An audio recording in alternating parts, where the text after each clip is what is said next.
Hello प्यारे विद्यार्थियों, स्वागत है आपका राज एग्ज़ाम टी पर। साथियों, हमने आरबीएससी की 9th क्लास की कंप्यूटर की बुक स्टार्ट की थी।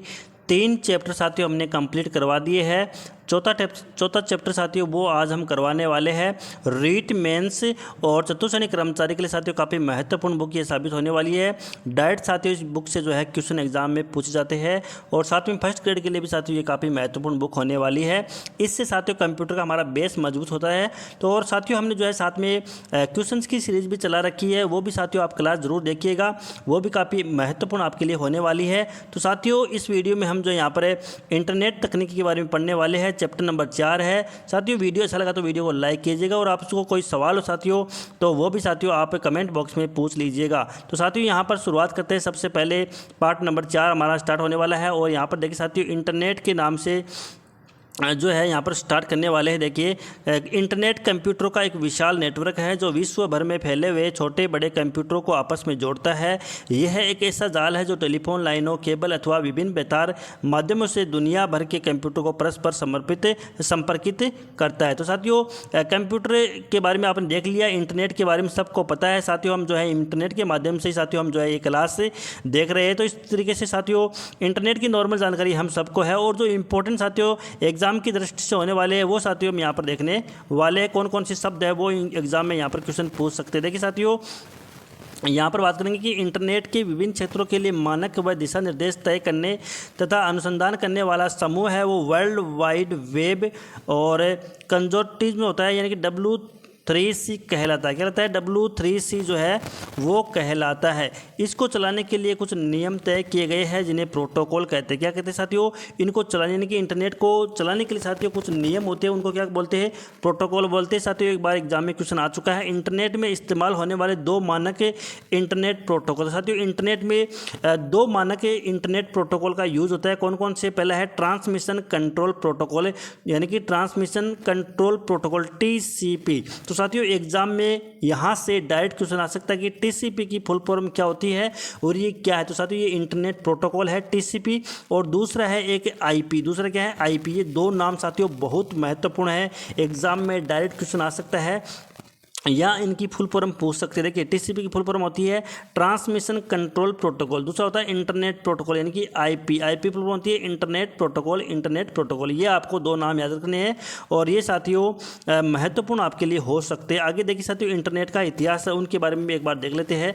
इंटरनेट का प्रारंभ 1960 के दशक में हुआ था जब अमेरिका के रक्षा विभाग ने मूलतः वैज्ञानिक प्रयोगों तथा अनुसंधान कार्यों के लिए इसका विकास किया। 1969 में अमेरिकी रक्षा विभाग ने अपने साथ कैलिफोर्निया विश्वविद्यालय एवं स्टैनफोर्ड अनुसंधान संस्थान को नेटवर्क द्वारा जोड़कर इंटरनेट की शुरुआत की थी। इस नेटवर्क को अर्पानेट नाम दिया गया। तो साथियों सबसे पहला जो इंटरनेट है साथियों वो है अर्पानेट। यह सबसे पहला नेटवर्क कौन सा है? अर्पानेट है। ये नाम आपको अर्पानेट याद रखना है और प्रारंभ में इसका उपयोग केवल रक्षा संबंधी आवश्यकताओं के लिए किया गया, किंतु बाद में विभिन्न संस्थाओं व विश्वविद्यालयों को भी नेटवर्क से जोड़ दिया गया। और ये साथियों इसका इतिहास हो गया है। और चीज़ें देखिए, इसके बाद 1979 में यानी कि 1979 में ब्रिटिश लाकर ने पहला अंतर्राष्ट्रीय कंप्यूटर नेटवर्क बनाकर इंटरनेट की एक नई प्रौद्योगिकी का आरंभ किया। 1986 में अमेरिका की नेशनल साइंस फाउंडेशन NSF ने यहाँ पर NSF नेट नाम का एक नेटवर्क विकसित किया। बाद में इसे अर्पानेट से जोड़ दिया गया। NSF आज भी इंटरनेट में एक बैकबोन नेटवर्क का कार्य करता है। नेशनल साइंस फाउंडेशन इसका फुल फॉर्म हो जाएगा। अब साथियों जो महत्वपूर्ण वो है कि यहाँ पर एक साथियों 1989 में ब्रिटिश वैज्ञानिक टिम बर्नर ली ने इंटरनेट पर संचार को सरल बनाने के लिए वर्ल्ड वाइड वेब का आविष्कार किया। तो साथियों WWW का आविष्कार किसने किया, यानी कि वर्ल्ड वाइड वेब का आविष्कार साथियों किसने किया था? 1989 में साथियों टिम बर्नर्स ली ने किया। ये साथियों काफ़ी इंपॉर्टेंट होने वाला है। इसको आपको ये नाम जो साथियों वो आपको ध्यान रखना है। कौन सा नाम? टिम बर्नर्स ली 1989 में ब्रिटिश वैज्ञानिक थे। इन्होंने WWW यानी कि वर्ल्ड वाइड वेब की साथियों क्या किया? इसका आविष्कार किया। ये आपको याद रखना है। इंटरनेट के इतिहास में एक क्रांतिकारी खोज थी। 20 दिसंबर 1990 को उन्होंने दुनिया की पहली वेबसाइट लाइव की थी। तो साथियों पहली वेबसाइट लाइव की थी किसने की थी? टिम बर्नर्स ली ने की थी और 20 दिसंबर 1990 को की थी। 6 अगस्त 1991 को इस वेबसाइट को दुनिया भर के लोगों ने देखा था। तो 6 अगस्त 1991 को। आगे देखिए साथियों यहाँ पर इसके बाद अनेक नई तकनीकें विकसित हुई, अनेक नए नेटवर्क अस्तित्व में आए और इंटरनेट से जुड़ते चले गए। इस प्रकार इंटरनेट अपनी वर्तमान अवस्था में पहुंचा। इसका निरंतर विकास अब भी जारी है। लोगों में इसको और अधिक उन्नत देखने की लालसा साथियों लगातार बनी हुई। हम भी चाहते हैं कि कोई ऐसा कंप्यूटर साथियों विकसित हो जो भविष्य की जानकारी हमें दे सके। इंटरनेट की कार्य प्रणाली किस तरीके से होती है, देखिए इंटरनेट से जुड़ने के लिए हमें इंटरनेट सेवा प्रदाता यानी कि इंटरनेट सर्विस प्रोवाइडर ISP की सहायता लेनी होती है। तो साथियों यहाँ पर ISP की फुल फॉर्म आपसे पूछ सकते हैं। इंटरनेट सर्विस प्रोवाइडर ISP की फुल फॉर्म होती है। एक ISP या इंटरनेट सेवा प्रदाता वह कंपनी है जो आपको इंटरनेट और अन्य वेब सेवाओं तक पहुँचने देती है। ये इंटरनेट से जुड़ने के विभिन्न तरीके प्रदान करते हैं जिसमें dial up, cable, fibre optics या वाईफाई शामिल है। ये विभिन्न कनेक्शन आपके इंटरनेट पहुंच की गति निर्धारित करते हैं। भारत में प्रारंभ में विदेश संचार निगम लिमिटेड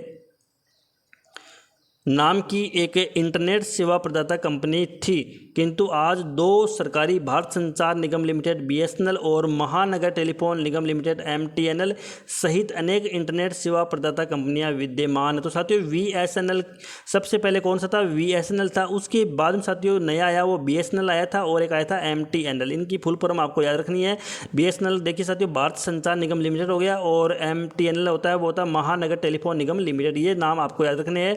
उससे पहले VSNL था। क्या था साथियों, VSNL था। और VSNL कौन सा था, विदेश संचार लिमिटेड इसकी फुल फॉर्म हुआ करती थी। अब साथियों आगे देखिए, उपयोगकर्ता को इंटरनेट सेवाएं लेने के लिए सामान्यतः 2 प्रकार के कनेक्शन मिलते हैं। पहला है डायल अप, दूसरा होता है डायरेक्ट। ये 2 प्रकार के साथियों कनेक्शन जो है वो मिलते हैं। तो साथियों ये जो चैप्टर है वो काफ़ी इंपॉर्टेंट है। और अगर आपको वीडियो अच्छा लगा तो वीडियो को शेयर जरूर कीजिएगा और कमेंट में आपके कोई सवाल साथियों कमेंट में आप लिख सकते हैं। कोई भी सवाल हो, डाउट हो साथियों, और काफ़ी महत्वपूर्ण साथियों ये बुक आपके लिए होने वाली, तो पूरे वीडियो आपको जरूर देखना है साथियों। आगे देखिए, डायल अप कनेक्शन में उपयोगकर्ता को अपने कंप्यूटर से अपने ISP का एक विशेष नंबर डालना पड़ता है। ISP से संपर्क जुड़ते ही उपयोगकर्ता इंटरनेट से जुड़ जाता है। डायल अप एक अस्थायी कनेक्शन होता है क्योंकि कनेक्शन स्थापित करने के लिए डायल करना होता है। उपयोगकर्ता जब चाहे ये कनेक्शन समाप्त कर सकता है। ये आपको याद रखना है। आगे देखिए साथियों, जो महत्वपूर्ण चीज़ें हैं उन पर हम चर्चा यहाँ पर करते हैं। देखिए आजकल अधिकांश शिक्षण संस्थानों, कार्यालयों, हवाई अड्डे, होटल आदि में वाईफाई सुविधा उपलब्ध है। ये वाईफाई के हॉटस्पॉट कहलाते हैं। इन स्थानों पर व्यक्ति अपने वाईफाई समर्थित वाईफाई जो है इनेबल्ड फ़ोन अथवा लैपटॉप के माध्यम से समूचे विश्व से जुड़ सकता है। डिजिटल भारत कार्यक्रम के अंतर्गत सभी गाँवों को ब्रॉडबैंड इंटरनेट सेवाओं से जोड़ने और सभी शैक्षणिक संस्था और रेलवे स्टेशन आदि को वाईफाई इनेबल्ड बनाने की योजना साथियों लगातार सरकार कर रही है और इस पर काम साथियों चल रहा है। अब देखिए साथियों, वर्ल्ड वाइड वेब के बारे में पढ़ते हैं। करीब 50 वर्षों से लोग एक ऐसे डेटाबेस का सपना देख रहे थे जो कि वैश्विक ज्ञान एवं सूचनाओं को रखता हो तथा जिसके माध्यम से विश्व के लोगों को आपस में जोड़ा जा सके। तो साथियों इसकी यहाँ पर स्थापना टिम बर्नर्स-ली ने की थी और ये नाम आपको याद यहाँ पर करना है। आगे देखिए साथियों, ये जो चीज़ें हैं इसके बारे में लिखी गई है, बस आपको फुल फॉर्म याद रखनी है। और किसने इसका निर्माण किया था या आविष्कारक कौन है, वही साथियों आपको सिर्फ और सिर्फ याद करना है। आगे देखिए साथियों, यहाँ पर जो इंपॉर्टेंट चीज़ें होने वाली उसके बारे में बात करेंगे। आप देखिए साथियों, वेब ब्राउज़र के बारे में बात करने वाले, किसके बारे में, वेब ब्राउज़र के बारे में बात करने वाले हैं कि वेब ब्राउज़र है वो क्या होता है। देखिए जिस तरह आप किसी लाइब्रेरी में पुस्तकें ढूंढने अर्थात ब्राउज करने के लिए जाते हैं, उसी तरह इंटरनेट पर भी इंटरनेट ब्राउज़र का उपयोग करते हुए आप पृष्ठों को ढूंढ सकते हैं या एक्सप्लोर कर सकते हैं। ब्राउज आपके कंप्यूटर पर एक प्रकार का सॉफ्टवेयर होता है जो आपको इंटरनेट तक पहुंचने देता है। ब्राउज़र को वेब क्लाइंट या इंटरनेट नेविगेशन टूल के नाम से भी जाना जाता है। ब्राउज़र आपके लिए उन विभिन्न वेबसाइटें दिखाने वाली किसी विंडो के रूप में कार्य करता है जिन पर जानकारी मौजूद होती है। आपको बस अपने ब्राउज़र में कोई वेब पता लिखना है और आप तुरंत उस वेबसाइट पर क्या करते साथियों, पहुंच जाते साथियों। हम जो है सर्च करते हैं, आपने देखा होगा UC ब्राउज़र वगैरह या क्रोम होता है उसमें सर्च करते रहते हैं। और अब साथियों यहाँ पर जो महत्वपूर्ण चीज़ें हैं वो कौन कौन सी याद रखनी है, कौन कौन सी चीज़ें आपको नोट करनी है, वो यहाँ से देखिए कि हर प्रकार के कंप्यूटर सिस्टम के लिए वेब ब्राउज़र की विस्तृत श्रृंखला उपलब्ध है। वर्तमान में प्रचलित कुछ प्रमुख वेब ब्राउज़र इंटरनेट एक्सप्लोरर। देखिए साथियों, अब आपको क्या याद रखना है, जो महत्वपूर्ण चीज़ें वो यही हैं साथियों। यहाँ से एक क्वेश्चन डेफिनेट साथियों आपके एग्जाम में पूछा जाएगा। ये जो 4-5 नाम है ये आपको याद रखने, ये वेब ब्राउज़र है तो निम्न में से वेब ब्राउज़र है या नहीं, इस तरीके का क्वेश्चन साथियों आपको दिखाई दे सकता है। तो यहाँ पर देखिए किस तरीके के कौन कौन से नाम है। देखिए पहला है इंटरनेट एक्सप्लोरर, दूसरा होता है मोजिला फायरफॉक्स, और तीसरा है गूगल क्रोम सभी के पास होगा, नेटस्केप नेविगेटर और सफारी आदि। ये साथियों क्या है, ये वेब ब्राउज़र है। इन सभी के नाम आपको याद ही करने साथियों, ये एग्जाम में यहाँ पर डायरेक्ट क्वेश्चन आ सकता है। देखिए एक बार फिर से, internet explorer, Mozilla Firefox, Google Chrome, Netscape navigator और एक होता है सफारी। ये आपको यहाँ पर याद करने हैं, महत्वपूर्ण। देखिए ये विभिन्न वेब ब्राउज़र की क्या साथियों यहाँ पर संकेत है, आप यहाँ पर देख सकते हैं।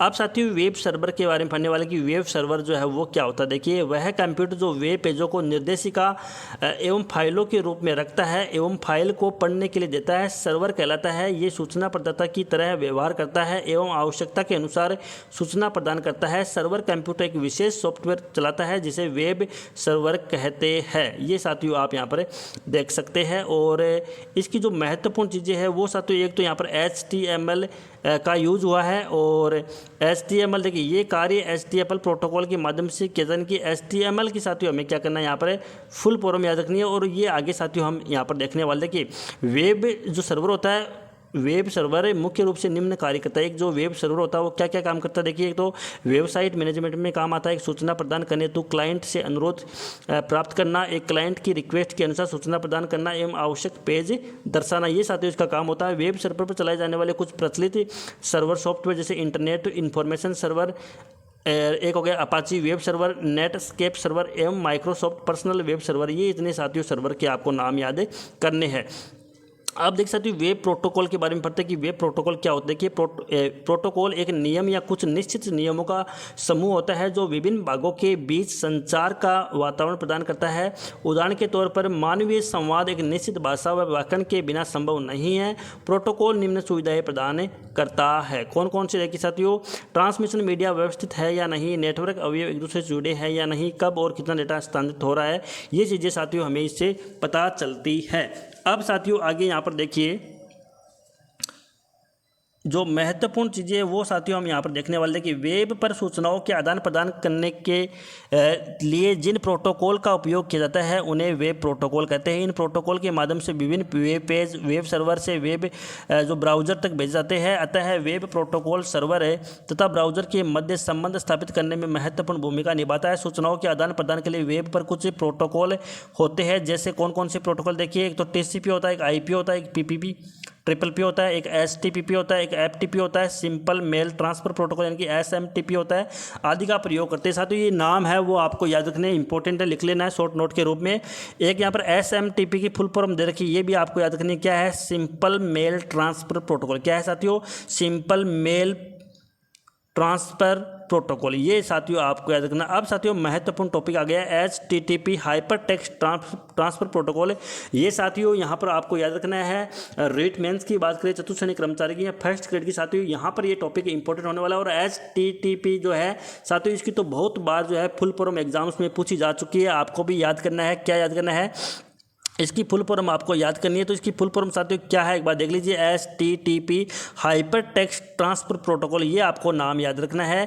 ये है उन नियमों का समूह है जो दो या दो से अधिक कंप्यूटरों के बीच हाइपर टेक्स्ट को स्थानांतरित करते हैं। HTTP एक तकनीक है जो यूजर के द्वारा किसी हाइपर टेक्स्ट लिंक को सिलेक्ट किए जाने पर संबंधित डॉक्यूमेंट्स को खोलता है, चाहे वह कहीं भी हो। वेब डॉक्यूमेंट्स को फॉर्मेटिंग तथा लिंकिंग के लिए HTML में मार्क किया जाता है। वेब सर्वर द्वारा HTTP को इन्हीं HTML कोडेड पेजों को दिखाने के लिए उपयोग में लाया जाता है। तो साथियों यहाँ पर देखिए ये है ISO मानक पर आधारित एक नॉन प्रोप्राइटरी इंडिपेंडेंट प्लेटफॉर्म है। ये साथियों आप यहाँ पर देख सकते हैं।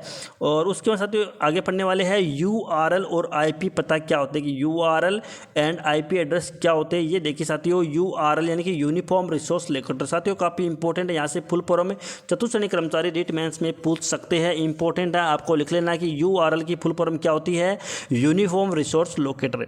वह वेब पता है जिसे किसी वेबसाइट तक पहुँचने के लिए ब्राउज़र पर लिखा जाता है। प्रत्येक वेबसाइट वेबसाइट का एक URL होता है, यानी कि साथियों जितनी भी वेबसाइट होती है उनका एक URL है, वो जरूर साथियों यहाँ पर होता है। आगे देखिए, उदाहरण के लिए URL, ये देखिए साथियों ये लिंक होता है, जैसे RSS भी बोर्ड होता है, RPC होता है, उनका सभी का साथियों क्या होता है, URL कोड होता है। यूजर को माध्यमिक शिक्षा बोर्ड राजस्थान की वेबसाइट पर ले जाएगा, URL रिसोर्स के बारे में सूचना रखता है। तो साथियों इस तरीके से आप यहाँ पर देखिए ये URL होता है, जो भी चीज़ें हम चलाते हैं उसका यूनिफॉर्म रिसोर्स लोकेटर साथियों ज़रूर होता है। ये साथियों आप यहाँ पर पढ़ सकते हैं। उसके बाद में साथियों आगे देखिए प्रत्येक URL का एक IP एड्रेस होता है या पता भी होता है। IP पता जो है वो संख्याओं की एक श्रृंखला है जो आपकी कंप्यूटर को ये बताती है कि जो जानकारी आप ढूंढ रहे हैं वह कहाँ मिलेगी। IP पता एक फ़ोन नंबर की तरह होता है, एक बहुत लंबा जटिल फ़ोन नंबर। चूँकि IP पते बहुत जटिल और याद रखने में कठिन थे, इसलिए URL बनाए गए। गूगल की वेबसाइट में जाने के लिए इसका IP एड्रेस जो होता है लिखने की बजाय हम URL www.google.com लिखना होता है। साधारणतः IP पतों की निम्न विशेषताएं होती है। क्या क्या विशेषताएं जो है IP एड्रेस की होती है? देखिए साथियों, किन्हीं दो कंप्यूटरों के IP पते एक समान नहीं होते हैं। IP पते विश्व स्तरीय और आदर्श होते हैं, और वे कंप्यूटर यानी कि वे सभी कंप्यूटर जो इंटरनेट से जुड़े होते हैं कार्य करने के लिए एक समान योजना के अंतर्गत ही कार्य करते हैं। तो साथियों इस तरीके से जो है हमने यहाँ पर देख लिया। आप देखिए साथियों HTML की फुल फॉर्म भी आपको याद रखनी है, कर लिया होगा, हाइपर टेक्स्ट मार्कअप लैंग्वेज। साथियों HTML जो है इसकी फुल फॉर्म भी बहुत बार एग्जाम में पूछी जा चुकी है। साथियों ये फुल फॉर्म आपको याद करना है। HTML की फुल फॉर्म है हाइपर टेक्स्ट मार्कअप लैंग्वेज। ये फुल फॉर्म साथियों ये आपको क्या करना है, याद करना है। देखिए जो लैंग्वेज वेब पेजों को विकसित करने बनाने में काम आती है, hyper text markup language HTML कहलाती है। HTML ही वो लैंग्वेज जो ब्राउज़र द्वारा समझ जाती है। वेब पेजों को हमें HTML डॉक्यूमेंट भी कहते हैं। इंटरनेट के लिए HTML की खोज वर्ल्ड वाइड वेब के आविष्कारकर्ता टिम बर्नर्स-ली ने ही की थी। तो साथियों HTML की जो है यहाँ पर आविष्कार किसने किया, ये साथियों क्वेश्चन आ सकता है। तो HTML का आविष्कार किसने किया था? वो भी टिम बर्नर्स-ली ने किया था, यानी कि जिसने www की खोज की थी टिम बर्नर्स-ली ने साथियों यहाँ पर क्या किया था, HTML की यहाँ पर साथियों आविष्कार किया था। तो साथियों ये भी महत्वपूर्ण चीज़ है, HTML का आविष्कार किसने किया? टिम बर्नर्स-ली ने किया था। ये आपको यहाँ पर याद करना है।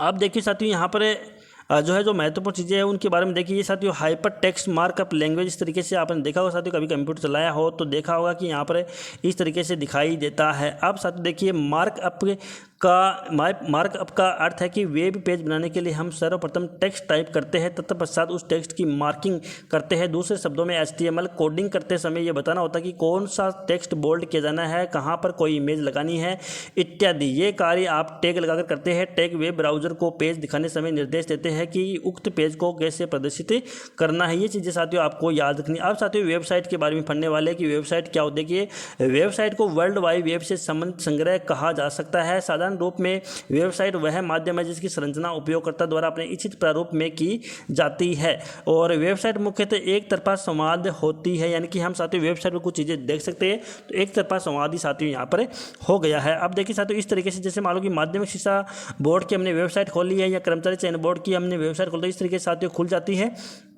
आपने साथियों देखा होगा अधिकतर। और आगे देखिए साथियों ये वर्ल्ड वाइड वेब पर इस तरीके की चीज़ें साथियों हम यहाँ पर देख सकते हैं मौजूद है। अब साथियों वेब पेज के बारे में देखते हैं कि वेब पेज है वो क्या होता है। देखिए वेब पेज किसी वेबसाइट का सब सेट होता है। जिस तरह किसी पुस्तक के सभी पेज एक साथ मिलकर एक पुस्तक का निर्माण करते हैं, उसी प्रकार विभिन्न वेब पेजों से मिलकर एक वेबसाइट बनती है। जिस तरह किसी पुस्तक के किसी पेज को उसके नंबर अथवा पेज नंबर से एक्सेस किया जा सकता है, उसी तरह किसी वेबसाइट के किसी पेज को उसके URL से क्या करते हैं साथियों, एक्सेस किया जा सकता है। ये चीज़ें आपको यहाँ पर याद रखनी है। और वेब पेजों को HTML, DHTML, XML, JavaScript, VB script और C++ इत्यादि लैंग्वेज में से किसी भी लैंग्वेज का प्रयोग कर लिखा जाता है। कोई वेबसाइट कुछ पेजों से लेकर सैकड़ों हजार पेजों तक बनी हो सकती है। आप साथियों पढ़ने वाले हैं डोमेन नेम के बारे में कि डोमेन नेम साथियों क्या होता है। देखिए डोमेन पद्धति का विकास किसी कंप्यूटर को इंटरनेट पर नाम देने के लिए किया गया था, जिससे कि उसे आसानी से याद रखा जा सके तथा ढूंढने में भी आसानी हो। ये एक ऐसा तरीका है जिससे कि इंटरनेट पर काम कर रहे कंप्यूटर को पहचाना और ढूंढा जाता है। किसी भी संस्था के दो डोमेन नेम नहीं हो सकते, यानी कि किसी भी संस्था के साथियों एक ही डोमेन नेम हो सकता है। और यहाँ से साथियों आपका क्वेश्चन बन सकता है, वेरी इंपॉर्टेंट साथियों ये चीज़ है वो होने वाली है। क्या साथियों, ये जो है यहाँ पर इम्पोर्टेंट होने वाला है, ये आपको साथियों यहाँ पर लिख लेना है, एग्जाम में पूछ सकते। देखिए किसी एक डोमेन नेम के हमेशा 2 या 2 से अधिक भाग होते हैं जो कि बिंदु डॉट्स के द्वारा पृथक किए जाते हैं। उदाहरण जैसे Raj eduboard dot Rajasthan dot gov dot in Google dot com आदि। डोमेन नेम का अंतिम भाग उच्च स्तरीय डोमेन नेम होता है तथा यह उस संस्था के बारे में जानकारी देता है जिससे आप जुड़ना चाहते हैं। उच्च स्तरीय डोमेन नेम की मुख्य श्रेणियां निम्नलिखित है। देखिए .com है वो किस में लगाते हैं, व्यावसायिक संस्था साथियों जो भी होती है उनमें जो है हम .com का यूज करते हैं। किसका यूज करते हैं, .com का यूज करते हैं। किसमें, व्यावसायिक संस्था जो होती है उसमें .com का यूज करते हैं। एजुकेशन या शैक्षणिक जो संस्था होती है उसमें .edu का यूज करते हैं। इंटरनेट ऑपरेटर करने वाली संस्था जो भी होती है साथियों वो .net का यूज करती है। वे संगठन जो किसी श्रेणी में नहीं आते यानी कि वो .org का यूज करते हैं, .org। और सरकारी अथवा सरकारी संस्थान है वो .gov का साथियों यूज करती है। ये साथियों क्या है यहाँ पर डोमेन नेम साथियों यहाँ पर है और इनको साथियों आपको याद करना है। यहाँ से साथियों डायरेक्ट जो है क्वेश्चन आपके एग्जाम में आ सकता है। इन चीज़ों को साथियों आपको याद करना है कि शैक्षणिक संस्था के लिए किसका यूज करते हैं, तो .edu का यूज जो है शैक्षणिक संस्था के लिए होता है। ये चीज़ें आपको साथियों क्या करना है, याद रखना है। यहाँ साथियों डायरेक्ट क्वेश्चन आपका बन सकता है। साथियों जो भी इंपॉर्टेंट चीज़ें हैं वो लगातार हम आपको बता रहे हैं, आपको उनका क्या करना है, शॉर्ट नोट्स बना लेना है। देखिए यहाँ पर देखिए कंट्री कोड्स ये देश के बारे में जानकारी देते हैं। ये 2 अक्षरों से व्यक्त किए जाते हैं। जैसे इंडिया के लिए .in, यूनाइटेड किंगडम के लिए .uk और फ्रांस के लिए .fr। इस तरीके से साथियों ये यूज करते हैं। अब देखिए DNS डोमेन नेम सिस्टम क्या होता है साथियों, DNS क्या होता है, देखिए चूंकि इंटरनेट में कई वेबसाइट और IP पते होते हैं इसलिए ब्राउज़र को अपने आप ये पता नहीं चलता है कि ये सब कहाँ पर स्थित है, इसलिए पते को देखना होता है। यहीं से DNS डोमेन नाम सिस्टम की भूमिका साथियों शुरू होती है। ये चीज़ें आपको यहाँ पर याद करनी है। अब साथियों देखिए खोज इंजन यानी कि सर्च इंजन कौन कौन से होते हैं, very very important, very important साथियों। ये तो बहुत इंपॉर्टेंट टॉपिक साथियों यहाँ पर होने वाला है, तो वेरी वेरी इंपॉर्टेंट है। और सर्च इंजन साथियों कौन कौन से होते हैं उसके बारे में देखेंगे। देखिए ऐसे कंप्यूटर प्रोग्राम खोज इंजन कहलाते हैं जो किसी कंप्यूटर सिस्टम पर भंडारित सूचनाओं में से वांछित सूचना को ढूंढ निकालते हैं। खोज इंजन का सबसे प्रचलित रूप वेब सर्च इंजन है जो वर्ल्ड वाइड वेब पर सूचना खोजने के लिए प्रयुक्त होता है। ये इंजन प्राप्त परिणामों को प्राय एक सूची के रूप में प्रस्तुत करते हैं। ये साथियों यहाँ पर जो है नाम हम देखने वाले कौन कौन से है। तो इस तरीके से साथियों यहाँ पर देखिए आप देख सकते हैं गूगल, याहू, ये देखिए साथियों अबाउट, बिंग, ये साथियों क्या है, यही साथियों सर्च इंजन है। अब आगे साथियों यहाँ पर देखने वाले हैं, देखिए वर्तमान में कौन कौन से सर्च इंजन है। एक तो गूगल हो गया, याहू हो गया, बिग आदि अनेक सर्च इंजन उपलब्ध है जिन पर प्रतिदिन करोड़ों अरबों की संख्या में खोज की जाती है। माइक्रोसॉफ्ट का बिंग एक ऐसा सर्च इंजन है जो विद्यालयों के लिए मुफ्त में विज्ञापन मुक्त खोज की सुविधा प्रदान करता है। अब साथियों पढ़ने वाले हैं ईमेल के बारे में, इलेक्ट्रॉनिक मेल क्या होते हैं उसके बारे में साथियों हम चर्चा यहाँ पर करने वाले। देखिए इलेक्ट्रॉनिक मेल को संक्षिप्त ईमेल कहते हैं और यही इसका अधिक प्रचलित नाम है। ईमेल इंटरनेट पर व्यक्तियों तथा कंप्यूटर के बीच संदेशों, सूचनाओं और दस्तावेजों के आदान प्रदान करने का कार्य करती है। इंटरनेट में सबसे अधिक उपयोग किया जाता है साथियों। ईमेल के द्वारा ही साथियों आजकल जो है काम हो रहा है। ईमेल के द्वारा आप मुझे ईमेल कर दीजिए, मेरा एड्रेस ईमेल कर दीजिए, मेरा जो है यहाँ पर एडमिट कार्ड ईमेल कर दीजिए, इस तरीके से होता है साथियों।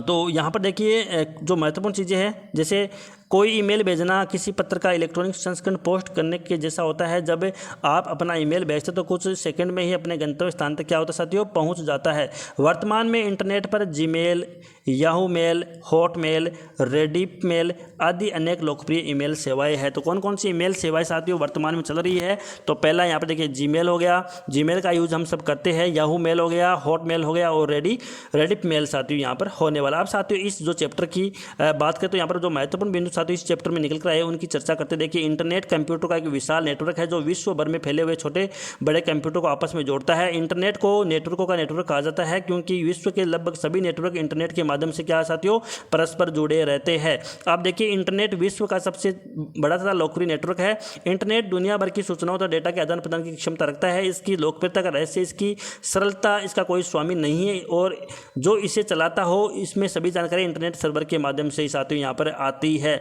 आप साथियों देखिए यहाँ पर देखिए इंटरनेट में इस्तेमाल होने वाले दो मानक इंटरनेट प्रोटोकॉल कौन से हैं? एक तो ट्रांसमिशन कंट्रोल प्रोटोकॉल यानी कि टीसीपी होता है, एक दूसरा होता है इंटरनेट प्रोटोकॉल यानी कि आईपी होता है। ये नीचे आपको चीज़ें जो है आपको याद रखनी है। एक देखिए 1969 में अमेरिकी रक्षा विभाग ने अपने साथ कैलिफोर्निया विश्वविद्यालय तथा स्टैनफोर्ड अनुसंधान संस्थान को नेटवर्क द्वारा जोड़कर इंटरनेट की शुरुआत की थी। इस नेटवर्क को अर्पानेट कहते हैं। साथियों सबसे पहला जो नेटवर्क है वो कौन सा? अर्पानेट है साथियों, कैलिफोर्निया विश्वविद्यालय द्वारा शुरू किया गया था। और आगे साथियों अब यहाँ पर देखने वाले हम देखिए 1989 में ब्रिटिश वैज्ञानिक टिम बर्नर्स-ली ने इंटरनेट पर संचार को सरल बनाने के लिए वर्ल्ड वाइड वेब की आविष्कार किया। ये साथियों डब्ल्यू का आविष्कार किसने किया था? वर्ल्ड वाइड वेब का आविष्कार टिम बर्नर्स-ली ने किया था। इंटरनेट से जुड़ने के लिए इंटरनेट सेवा प्रदाता, इंटरनेट सर्विस प्रोवाइडर यानी कि आईएसपी की सहायता लेनी होती है। एक आईएसपी या इंटरनेट सेवा प्रदाता वह कंपनी है जो आपको इंटरनेट और अन्य वेब सेवाओं तक पहुंचने देती है। उपयोगकर्ता को इंटरनेट सेवाएं लेने के लिए सामान्य दो प्रकार के कनेक्शन मिलते हैं। कौन कौन से कनेक्शन साथियों? वो यहाँ पर देखिए पहला होता है डायल अप होता है, दूसरा होता है डायरेक्ट। ठीक है, वर्ल्ड वाइड वेब एक प्रकार का डाटाबेस है जो पूरे विश्व में फैला हुआ है और वर्ल्ड वाइड वेब प्रोटोकॉल के साधन समूह पर आधारित एक ऐसी इंटरनेट सेवा है जो किसी विशेष रूप से समारूप सर्वर कंप्यूटर को इंटरनेट के द्वारा दस्तावेजों को एक मानक तरीके से भेजता है। तो साथियों इस तरीके से जो इंपॉर्टेंट चीज़ें हैं वो हम आपको यहाँ पर दिखा रहे हैं। देखिए साथियों यहाँ पर वेब प्रोटोकॉल एक ऐसा नियम या कुछ निश्चित नियमों का समूह होता है जो विभिन्न भागों के बीच संचार का वातावरण प्रदान करता है। HTTP हाइपरटेक्स्ट ट्रांसफर प्रोटोकॉल उन नियमों का समूह है जो दो या दो से अधिक कंप्यूटरों के बीच हाइपरटेक्स्ट को स्थानांतरित ट्रांसफर करते हैं। जो लैंग्वेज वेब यहाँ पर देखिए वेब पेजों को विकसित बनाने में काम आती है, हाइपर टेक्स्ट मार्कअप लैंग्वेज कहलाती है। वेबसाइट को वर्ल्ड वाइड वेब से संबंधित जो है संग्रह कहा जा सकता है। ये चीज़ें आपको याद रखनी है। आगे देखिए वेब पेज किसी वेबसाइट का सबसेट होता है। डोमेन पद्धति का विकास किसी कंप्यूटर को इंटरनेट पर नाम देने के लिए किया जाता है जिससे कि उसे आसानी से याद रखा जा सके तथा ढूंढने में आसानी हो। DNS domain name system web के लिए फ़ोन बुक की तरह होता है।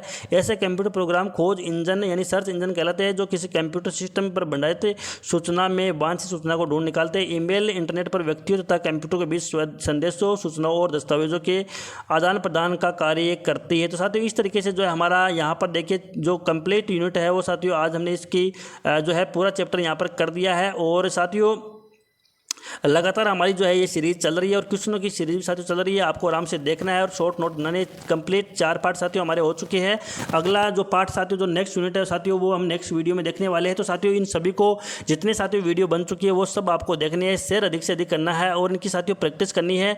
और जो वीडियो में जो भी चीज़ें साथियों इस चैप्टर में इंपॉर्टेंट है वो हमने बताई है लगातार और आपको उनके शॉर्ट नोट बना लेने हैं ताकि आपको आसान हो याद करने में। तो साथियों और यहाँ पर साथियों कोई समस्या हो आपकी, कोई हमने कमी रख दी है तो आप कमेंट बॉक्स में जरूर लिखिए। वीडियो का अधिक से अधिक शेयर जरूर कीजिएगा और चैनल को सब्सक्राइब नहीं किया तो आपने चैनल को सब्सक्राइब जरूर कीजिएगा। धन्यवाद।